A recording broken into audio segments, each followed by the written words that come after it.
아주 오래전에 요단강 계곡 사이에 심어져 있던 세 그루의 나무에 관한 이야기가 있습니다. 세 나무는 각자의 미래를 꿈꾸면서 성장해 나갔습니다. 첫 번째 나무가 이렇게 이야기합니다. 나는 앞으로 예루살렘에 가서 하나님의 성전을 받드는 제목이 되었으면 하는 꿈을 가지고 있어. 그러면 많은 사람들이 성전에 찾아와 예배드릴 때 나의 모습을 보면서 나를 지으신 하나님이 얼마나 위대하신 분인지 알 수 있지 않게 되고요. 두 번째 나무가 이렇게 이야기합니다. 나는 거대한 대양을 오가는 큰 배의 제목이 되어 지중해를 오가는 사람들을 돕는 꿈을 가지고 있어. 그러면 많은 사람들에게 새로운 모험과 야망을 심어주게 되지 않을까. 세 번째 나무가 또 이야기합니다. 내 꿈은 여기에 그대로 남아있다가 여름에 산을 오르는 사람들에게 쨍쨍 내리쬐는 햇볕으로 고통스러워할 때 시원한 그늘을 만들어주는 꿈을 가지고 있어. 그러면 하늘로 뻗어가는 내 가지를 따라 하늘을 보면서 사람들이 하나님을 생각할 수 있지 않겠까. 그러던 어느 날 드디어 이 세 그루의 나무는 다른 나무들과 같이 도끼에 찍혀서 언덕으로 내려가게 됩니다. 그러나 목수는 성전의 제목을 꿈꾸는 첫 번째 나무를 말 구유로 만들어버려서 베들레헴이라고 하는 시골에 동네로 팔려버렸습니다. 그래서 첫 번째 나무는 동네로 팔려가서 염소와 나귀가 핥고 비바람에 상하고 시들게 되는 구유로 자기의 수치심을 느끼면서 가지고 있던 꿈을 접어버리게 되었습니다.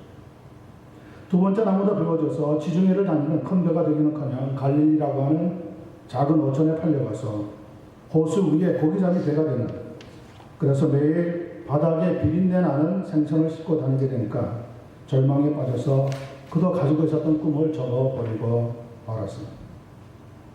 세 번째 나무는 더 나아가서 중죄인을 처형하는 십자가 만들어져서 예루살렘으로 활려가게 되니까 수치심을 느끼면서 가지고 있던 그의 꿈도 역시 접어버리고 말았습니다. 그리고 시간이 많이 흘렀습니다. 구유가 되어있던 첫 번째 나무에 놀라운 일이 생겼습니다. 어느 날 마리아라고 하는 여인이 와서 아기를 낳았는데 그 아기를 누일 곳이 없어서 그 말 구유에다가 누이게 되는 경험을 하게 된 겁니다. 고깃배가 되었던 두 번째 나무는 어느 날 예수님이 오셔서 그 배를 타고 많은 사람들에게 하나님의 말씀을 전파하는데 자기를 쓰는 것을 경험하게 되어집니다. 십자가가 되었던 세 번째 나무는 예수님께서 마지막 숨을 거두실 때 쓰임을 받았습니다. 그리하여 이 세상의 어느 교회나 그 나무의 모습을 본던 십자가가 걸리게 되었습니다. 평범하게 그지 없었던 나무들이 세상의 어떤 것보다 참으로 귀한 사명을 감당하게 되었더라는 거죠. 여러분, 예수 믿는 사람들은요, 이 세상을 내 것으로 만들어 봐야지. 내가 이 세상에서 가장 뛰어난 사람이 되어야지. 가장 큰 부자가 되어야지. 그런 어마어마한 꿈을 꾸는 사람들은 아닙니다. 우리는 작고 초라한 꿈을 가지고 있습니다. 단 한 가지, 예수님께서 꿈꾸고 있는 이 교회가 하나님의 말씀 위에 든든하게 서서 이 세상에 소망을 잃은 사람들에게 소망의 복음을 전할 수 있는 그런 기반으로 자리 잡고 영광을 위해서 사역을 감당하는 것. 오늘 본문 말씀을 잘 보시면 하나님께서 어떻게 우리의 꿈을 이뤄가시고 하나님의 계획을 성취시켜 나가시는지 자세히 보여주고 있습니다. 말씀을 나눌 때 여러분과 저에게 하나님의 큰 은혜가 임하게 되어지기를 간절히 소원합니다. 네. 1절과 2절 말씀입니다. 그때에 가이사 아구스토가 영을 내려 천하로 다 호족하라 하였으니 이 호족은 구레뇨 시몬이라고 하는 사람이죠. 구레뇨 헤롯이라고 하는 사람이죠. 죄송합니다. 수리아 총독이 되었을 때 처음 한 것이라. 본문 말씀에 호족하라고 하는 것은 인구 조사를 하였다고 하는 의미입니다. 이때가 BC 6년 전이었습니다. 그 당시에 이스라엘을 지배하고 있었던 로마 정부는 주기적으로 인구 조사를 했는데 두 가지 목적이 있었습니다. 첫 번째는 군인이 필요한 병력 문제 때문에 인구 조사를 했습니다. 두 번째는 세금 문제 때문에 인구 조사를 했습니다. 얼마나 많은 사람이 이 지역에 삽니까? 그 사람들에게 세금을 매기기 위해서 인구 조사를 하고 군대에 나갈 사람은 얼마나 되는가? 그것이 로마 제국이 가지고 있었던 생각이었습니다. 그러나 유대인들은 로마 군인이 될 수 없었기 때문에 호적 조사를 했다는 것은 순전히 세금을 빼앗기 위한, 세금을 부여하기 위한 그러한 목적으로 실시되었다는 것을 알 수가 있습니다. 여기서 가이사라고 하는 말은 로마 황제를 지칭하는 말입니다. 아구스토라고 하는 것은 존엄한 자라고 하는 의미를 가지고 있는데 원래 라틴어로는 아우구스투스라고 합니다. 그걸 줄여가지고 우리가 아구스토라고 부르고 있는 거죠. 로마 황제는 그 이전에 군주라든지 왕들이 여러 있었지만은 로마 제국이 유럽 전역을 통치하게 되면서부터 그냥 왕이라고 하는 칭호가 못마땅했어요. 그래서 로마 원로원에서는 무엇을 결정하느냐면 이 세상에 가장 존엄한 자 아우구스라고 하는 칭호를 주어서 로마 황제를 선출하게 됩니다. 그때 처음으로 첫 번째 아우구스가 된 사람이 누구냐면 안토니우스라고 하는 사람.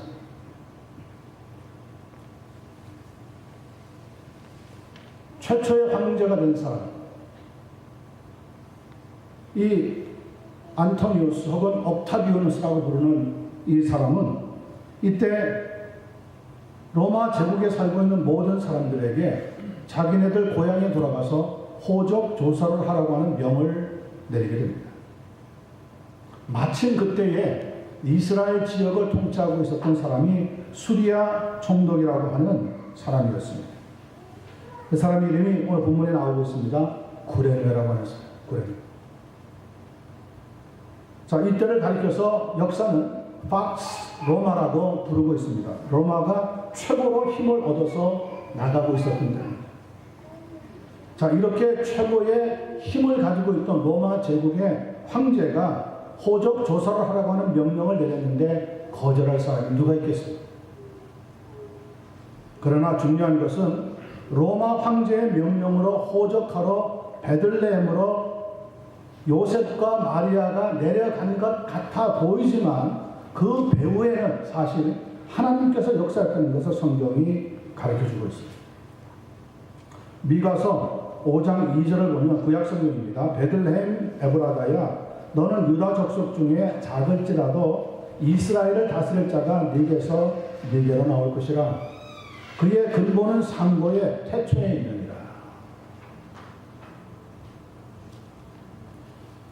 예수님께서도 사도행전 1장 7절을 보면 제자들에게 이런 말씀을 들려주셨습니다. 때와 기와는 아버지께서 자기의 권한에 두셨다. 그러니까 이 모든 시간, 우리가 살아가는 이 세월의 영겁의 순간순간들은 우리가 보내는 것 같고 우리가 만들어내는 것 같지만은 성경은 그 모든 시간이 하나님의 손에 들어있다는 거예요. 믿습니까, 여러분? 네. 겉으로 볼 때는 로마 황제 아우구스라고 하는 가이사가 호적하러 자기의 고향으로 돌아가라 한 것 같지만 그 호적하러 돌아가는 시간대를 성경은 하나님께서 계획한 시간과 딱 맞아떨어지게 역사해 주셨답니다. 미가서 5장 2절 읽었지만은 예수님께서 이 땅에 사람의 몸으로 오시기 전에 이미 700년 전쯤에 예언된 말씀입니다. 그런데 그 말씀이 오늘 본문 누가복음 2장에 보면 실천되어지는 것을 가르쳐 주고 있습니다. 그러므로 로마의 황제라고 해도 하나님의 도구라는 것을 우리는 생각을 해야 합니다. 요셉과 마리아도 베들레헴에 오게 되었지만은 그 베들레헴에게 오게 된 것 역시 하나님의 도구로 쓰임 받는 과정이었다는 것을 가르쳐 주고 있습니다. 그러므로 성도 여러분, 여러분의 눈에 보고 있는 세상이 전부가 아닙니다. 눈에 보이지 않는 세상이 있습니다. 그 세상을 가리켜서 Kingdom of God, 하나님의 나라라고 부릅니다. 하나님의 나라는 이 세상 역사에 개입되어 있습니다. 평소에는 하나님의 역사가 잠잠합니다. 그러나 하나님의 말씀이 이루어지는 시간대가 딱 찾아오면 하나님께서 직접 나서서 사람을 사용하시고 시간을 정하시고 때와 기한을 하나님의 능력 가운데 역사해 주고 있다는 것을 가르쳐 주고 있습니다. 여러분이 건강을 잘 지켜서 100살, 120살 사는 것 같죠? 물론 내가 해야 되면 해야 되겠죠. 그러나 우리의 생명의 근원은 하나님께 있다는 것을 성경이 말씀하고 있습니다. 사람이 이 세상을 떠날 때 하관식이라고 하는 것을 합니다. burial service죠. 땅에다가 이제 그 관을 내리게 됩니다. 그때 집례자는 목사들이 뭐라고 얘기하는지 아십니까? 너는 흙이니 흙으로 돌아갈지니라. 하나님께서 우리의 삶을 주관하고 있습니다. 로마 황제가 호적하라고 부른 것 같지만, 그러나 로마 황제가 하라는 것이 아니라 사실은 하나님의 명을 쫓아서 도구로 쓰임 받게 되었다는 것을 우리에게 가르쳐 주고 있습니다. 성도 여러분, 다시 한번 말씀드립니다. 이 세상은 사람이 움직이는 것이 아니라 만물을 창조하신 전능하신 하나님의 뜻에 의해서 움직이고 있다는 것을 믿고 또 믿으시기를 간절히 축원합니다. 3절로부터 5절 말씀 보겠습니다. 모든 사람이 호적하러 각각 고향으로 돌아가네. 요셉도 다윗의 집 족속이므로 갈릴리 나사렛 동네에서 유대를 향하여 베들레헴이라는 다윗의 동네로 그 약혼한 마리아와 함께 호적하러 올라가니 마리아가 이미 뭐하였더라고요? 잉태하였더라. 요셉과 마리아가 호적 조사를 하기 위해서 나사렛에 살고 있다가 그들의 선조들의 고향인 베들레헴까지 갑니다. 거리가 약 80마일 정도 되는 거리입니다. 지금야 뭐 자동차를 타면은 80마일로 다닌다 그러면 1시간이면 슉 가는 거지만 그 당시에는 다 걸어서 다녔어요. 그러니 며칠을 걸어서 내려가야 돼요. 그리고 이스라엘은 가보신 분들은 아시겠지만 대부분의 지형이 돌로 형성이 되어 있습니다. 돌짝밭을 지나가요. 돌짝밭. 그러니 걸어가는 속도도 떨어질 수밖에 없어요. 거기다가 마리아는 지금 임신을 하여서 만삭인 가운데 있어요. 걷는 것이 속도가 떨어질 수밖에 없는 과정이죠. 한번 그때를 생각해 보시기를 바랍니다.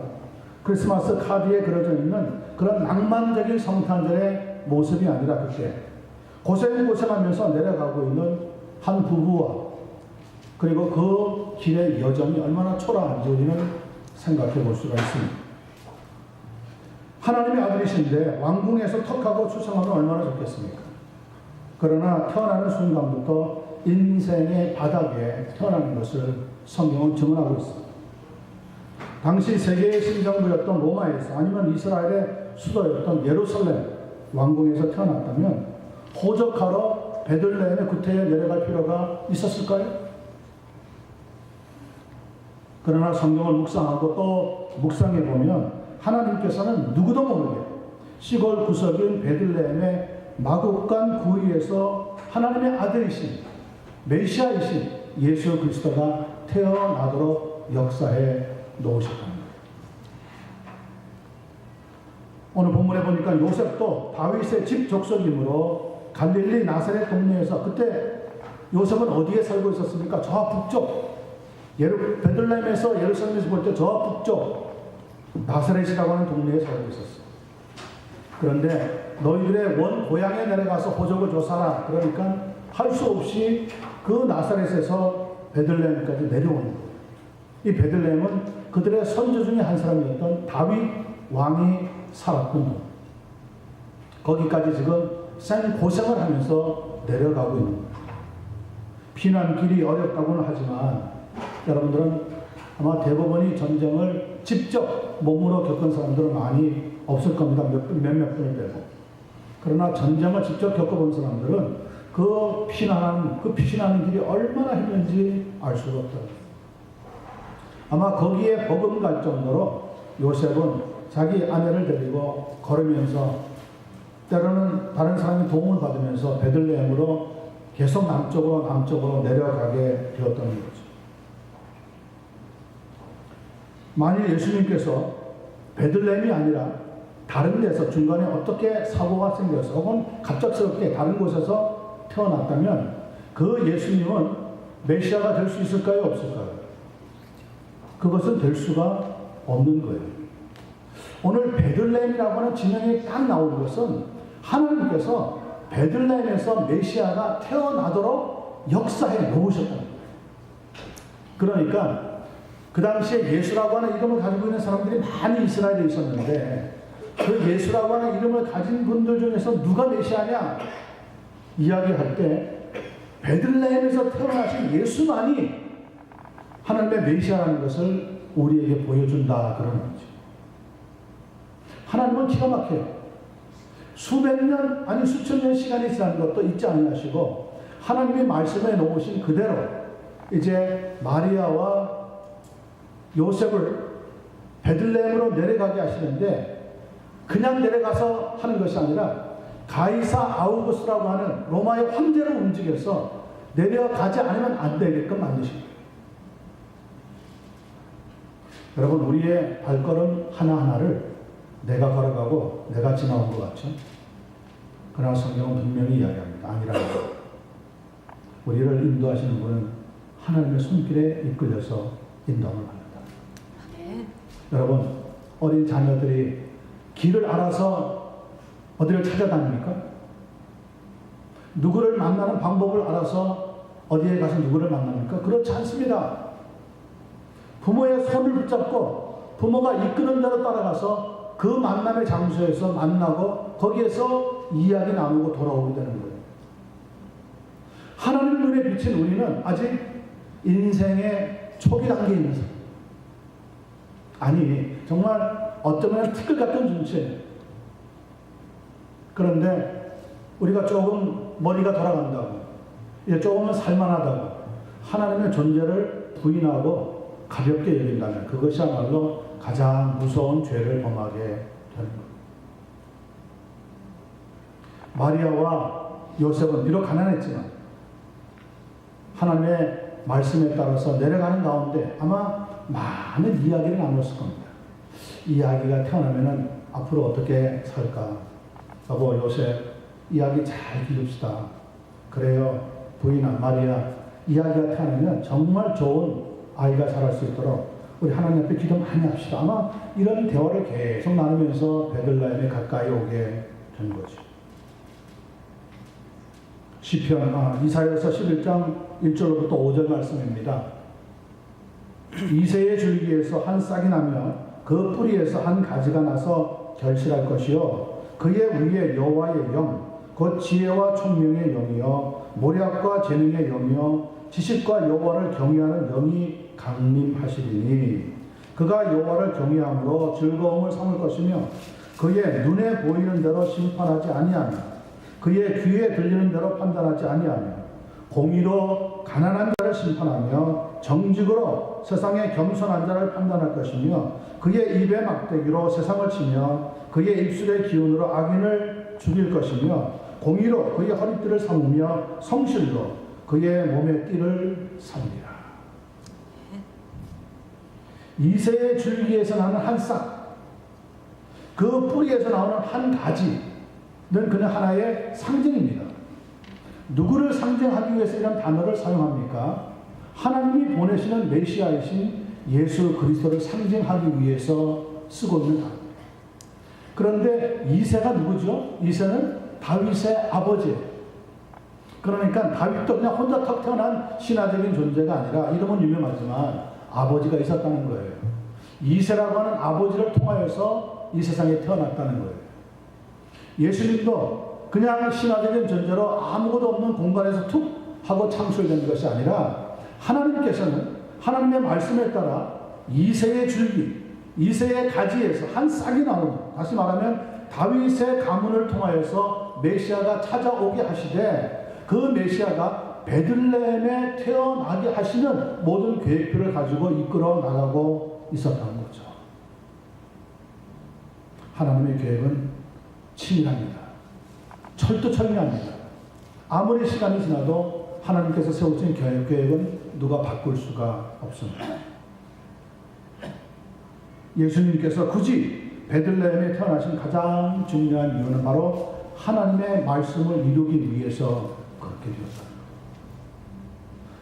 예수님이 태어나시는 그 시간 때도 로마의 황제 가이사를 통하여서 호적하러 베들레헴으로 내려가게 하셨다는 것이 하나님의 주권이라면 그 태어나는 장소, 그 장소가 베들레헴이라고 이미 확정되어 있다는 것을 하나님이 말씀을 통해서 선포하시고 우리에게 오늘 본문 말씀을 통해서 이루어지고 있다는 것을 깨닫게 하시고 있는 거예요.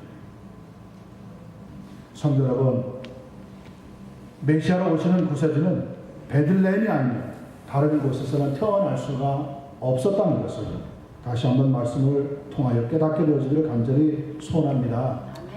마태복음 5장 18절입니다. 예수님이 직접 하신 말씀인데 진실로 진실로 너희에게 이르노니 천지가 없어지기 전에는 율법의 1.1획도 결코 없어지지 아니하고 다 이루게 되리라. 믿습니까? 아멘. 성도 여러분, 하나님의 말씀은 지금도 역사하고 있으며 또한 이루어지고 있다는 것을 믿고 하나님의 뜻을 쫓아나가는 복된 삶이 되어지기를 예수님의 이름으로 간절히 축원합니다. 아멘. 마지막으로 6절과 7절 말씀 보겠습니다. 거기 있을 그때에 베들레헴에 지금 도착했습니다. 거기 있을 그때에 해산할 날이 차서 첫 아들을 낳아 강보로 싸서 구유에 누웠으니 이는 여관에 있을 곳이 없음이로라. 베들레헴까지 먼 길을 돌아서 내려갔던 요셉과 마리아, 그리고 마리아는 이미 만삭의 몸이 되었습니다. 문제는 호적 조사차 너무 많은 사람들이 각 곳에 모였는데 베들레헴도 예외가 아니었습니다. 베들레헴에 있는 여관을 두드려 보는데 빈 방이 없는 거예요.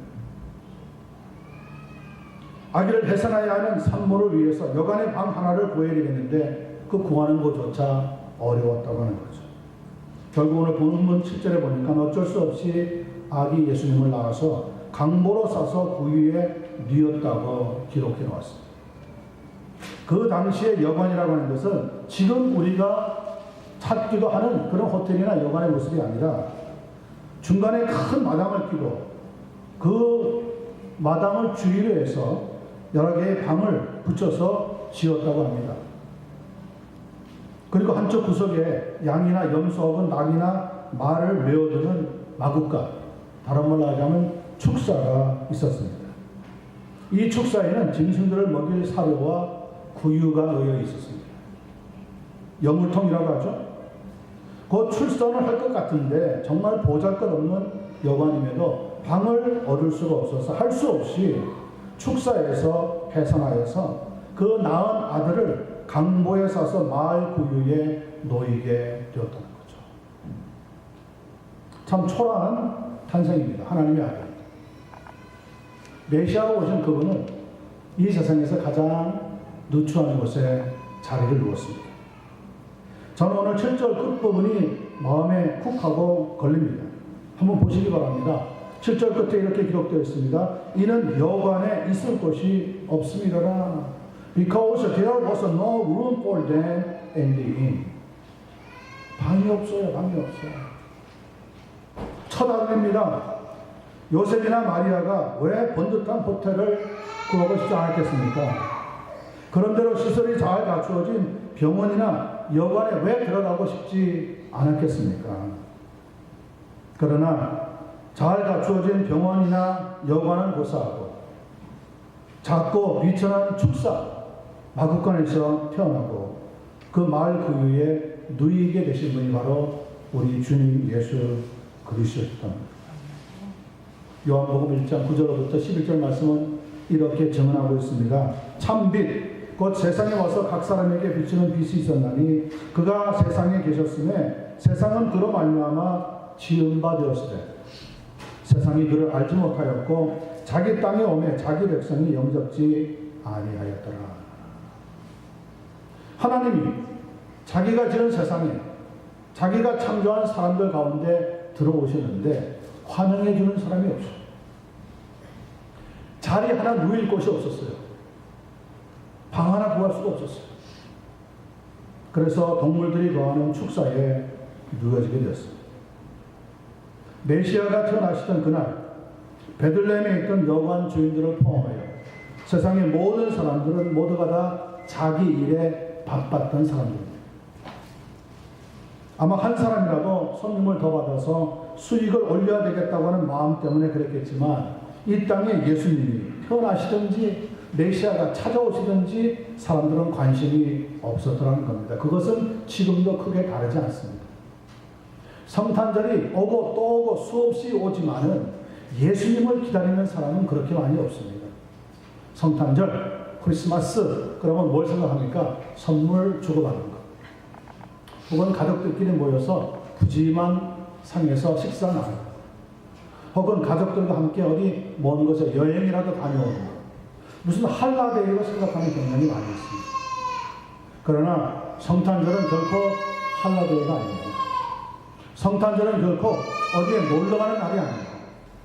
성탄절은 작고 비천한 말 부위에 태어나신 그 예수님을 기억하면서 우리 자신을 돌아보고 우리도 이 세상을 살아가지만 늘 겸손한 자세로 살아가야 되겠다고 하는 삶의 모델을, 삶의 교훈을 배우고 또 배워야 하는 그런 귀한 시간입니다. 이 세상을 떠난 사람들 가운데 한 사람은 음부에서 후회하고 한 사람은 아마 천국에서 기뻐할 사람이 있을 것 같아요. 두 사람을 저는 생각해 봅니다. 한 사람. 첫 번째 사람은 음부에서 땅을 치면서 후회하고 있는 사람일 텐데 베들레헴의 여관의 주인일 겁니다. 만삭이 된 마리아를 위해서 요셉이 방이 있습니까? 방 좀 주십시오. 우리 아내가 곧 아이를 낳을 것 같습니다. 제발 어느 한쪽 구석이라도 방을 좀 주시기 바랍니다. 그럴 때 대부분의 여관 주인들이 뭐라고 얘기했어요? There is no room. 빈 방 없습니다. 다 거절했어요. 다 쫓아냈어요. 마리아가 낳게 되는 그 아기가 이 세상에 하나님이 보내신 메시아라는 것을 아무도 알아보지 못했어요. 또 한 사람, 아마 천국에서 기뻐할 텐데 그 사람은 비록 어쩔 수 없었겠지만 축사 구석이라도 내어주고 거기에서 예수님이 태어날 수 있도록 아마 나름대로 무언가를 베푸는 사람입니다. 자기는 그때 축사라도 베풀어 준 것이 얼마나 큰 일인지 몰랐겠지만 성탄절이 되어서 하나님의 말씀을 나눌 때마다 그 여관에 그 축사, 그 마구간 한쪽을 넣어줬던 사람의 이야기는 항상 등장하고 있는 거죠. 정말 그 사람은 복을 받은 사람이에요. 자기가 알든 모르든 간에 했던 행동이 예수님이 이 땅에 태어나는데 쓰임받는 도구가 될 줄 자기는 꿈에도 생각을 못했더라는 거죠. 여러분, 어떤 삶을 살다가 하나님 앞에 서겠습니까? 혹은 이 세상을 떠나시겠습니까? 나를 위해서 열심히 피땀 흘리고 수고하고 살다가 그냥 아무것도 주지 못한 채 세상을 떠나든지, 혹은 한 거는 별로 없지만은 그러나 하나님이 보내신 예수 그리스도가 누군지 알고 그분과 교제하면서 이 땅에 주님이 말씀하신 선한 일을, 선한 삶을 살면서 가는 것, 얼마나 축복의 삶이겠습니까? 오늘 여러분에게 그런 귀하고 복되고 축복이 있는 그런 복된 삶을 살아갈 수 있게 되기를 간절히 소원합니다. 네. 구유에 누인 두 아기의 이야기가 있습니다. 지금은 무너진 나라이지만 구소련이 무너지고 국가 조직을 새로 짜여서 지금의 러시아가 된 나라에 두 명의 선교사가 러시아 교육부의 초청으로 러시아를 방문한 적이 있습니다. 몇 년 동안 이들은 러시아에 머물면서 주로 찾아가는 것이 교도소, 혹은 학교, 소방서, 경찰서, 심지어는 고아원 등등을 방문하면서 윤리와 도덕을 가르치고 종교에 관해서도 가르쳐 준다고 하는 허락을 받았기 때문에 기독교의 믿음에 대해서도 말씀을 나누었다고 합니다. 그러던 중 어느 날 성탄절이 가까워져 왔을 때 고아원을 방문하였는데 그곳에 있던 약 100여 명의 어린이들이 예수님이 베들레헴의 마곡간에서 아기로 태어났다고 하는 이야기를 듣게 되어집니다. 요셉과 마리아가 호적 조서를 위해서 고향인 베들레헴 땅에 갔지만 여관에 비어있는 방이 없어서 예수님은 할 수 없이 짐승들이 거하는 축사에서 태어났다고 하는 이야기를 전해주었습니다. 만삭이 된 마리아가 아기 예수를 낳았는데 둘 곳이 없어서 그 말 구유 여물통 위에다가 강보에 씌워서 아기 담요를 덮어가지고 뉘어놨다는 이야기를 전했습니다. 아이들이 평생에 처음 듣는 이야기 같이 진지하게 호기심 가운데 듣더랍니다. 이 어린아이들은 모두가 다 지난날 가족들로부터 버림을 받았거나 학대를 받아서 할 수 없이 정부가 운영하는 고아원에 들어온 그런 아이들이었습니다. 예수님의 탄생 이야기를 다 마친 다음에 자신들이 가져온 아기 인형을 예수님이라고 보여주면서 아이들에게 두터운 종이 3개를 나누어 준 다음에 예수님께서 누우셨던 구유, 즉 여물통을 한번 만들어 보라고 했습니다. 그리고는 노란 냅킨을 찢어서 지푸라기처럼 보이도록 만들어 주었습니다. 그러자 그 아이들을 돌보는 부모들 가운데 어떤 사람은 낡은 담요의 조각을 이어가지고 아기 예수를 감싸는 강보처럼 만들어 두었습니다. 아이들은 여러 가지 모양으로 예수님의 구유를 만들기 시작했습니다. 그 중에 미사라고 하는 여자아이가 만든 구유가 아주 독특했습니다. 구유 안에 아기 혼자 누워있는 것이 아니고 2 아이가 누워있다 합니다. 그래서 물었습니다. 너는 왜 구유에 아기를 2이나 넣어놓았냐? 미사의 대답입니다. 아기 인형을 봤는데 그 인형 아기가 갑자기 자기에게 말을 하는 것 같다. 그러면서 내가 이곳에 머물 방이 혹시 있는지 물어보는 것 같아요. 그래서 저는 엄마 아빠도 없고 아무 일가 친척도 없는데 무슨 빈방이 내게 있겠느냐고 대답을 했습니다. 그러자 그 아기가 그렇다면 오히려 내가 너와 함께 있는 것이 좋겠구나 하면서 자기와 함께 있겠다고 이야기를 거는 것 같답니다. 그 아이는 깜짝 놀라서 예수님 그건 안 됩니다. 저와 같이 있는다고 해도 저는 다른 아이들처럼 돈이 있어서 예수님께 사드릴 선물이 없습니다. 그러면서 속으로 생각하는 겁니다. 내가 가지고 있는 것 중에 무엇을 드려야 예수님이 가장 기뻐하실까 생각하고 또 생각하는데 이 추운 날 아기가 마을 그 위에 누워있으니 얼마나 힘들까. 내가 그 마을 그 위에 같이 들어가서 누워있는다면 조금이라도 따뜻한 온기가 전달되어서 아기 예수님이 춥지 않을 수 있지 않을까. 그런 생각을 하면서 물어보았답니다. 그렇게 하면 어떻겠습니까?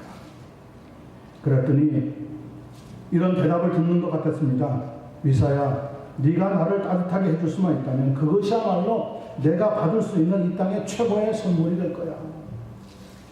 그래서 나는 이 구유에다가 아기 2를 누웠습니다. 선교사님들이 그 이야기를 듣는데 마음이 울컥하더라고요. 세상 사람들은 빈 방이 없다고 이야기를 하고 예수님과 함께 동행할 수 있는 시간이 없다고 나만을 위한 시간도 바쁘고 힘들다고 하면서 거절하는데 이 미사라고 아이는 마을 구유를 만들어서 거기에 예수님만 누이는 것이 아니라 얼마나 추울까 하는 생각에 자기가 대신 들어가서 눕는 것 같이 아기 인형 2를 넣어줬다는 거죠. 그것이 무엇일까요? 그것이 하나님의 사랑이죠. 하나님의 사랑은 우리의 추위를, 우리의 아픔을, 우리의 외로움을 아십니다. 그래서 우리와 함께 하십니다. 하나님의 사랑의 따뜻한 온기를 그래서 우리에게 전해주시죠. 하나님의 복음의 능력을 우리에게 주셔서 이 세상을 비록 떠났지만 영생이 있다는 것을 알려주시려고 하는 거죠. 사랑하는 성도 여러분, 예수님이 태어나셨던 마국간의 구유는 결코 화려하거나 아늑한 곳이 아니었습니다. 그러나 그 구유에 하나님의 영광이 머물렀다는 것을 우리는 기억합니다. 이 땅에 찾아오신 메시아를 위한 그 시간 하나님의 역사의 손길에서 이루어졌습니다. 예수님이 태어날 수 있는 베들레헴이라고 하는 그 장소, 그것도 역시 하나님의 섭리 가운데 이루어진 계획이었습니다. 그리고 그 아기가 태어났던 빈방이 없어서 마을 구유에 태어났던 그 구유는 인생의 가장 비참한, 가장 바닥에 있는 춥고 어려운 사람들을 위해서 거기에서부터 하나님의 사랑의 역사가, 구원의 역사가 일어나게 될 것에 대한 암시를 우리에게 특별히 전해주고 있습니다. 성도 여러분, 오늘 하루만이라도 예수님이 누우셨던 그 구유를 기억하면서 우리의 삶을 조금 더 따뜻하게, 조금 더 복되게 하나님과 함께 살아갈 수 있는 그런 믿음 생활 될 수 있게 되기를 예수님의 이름으로 간절히 축원합니다. 축원합니다. 기도하겠습니다.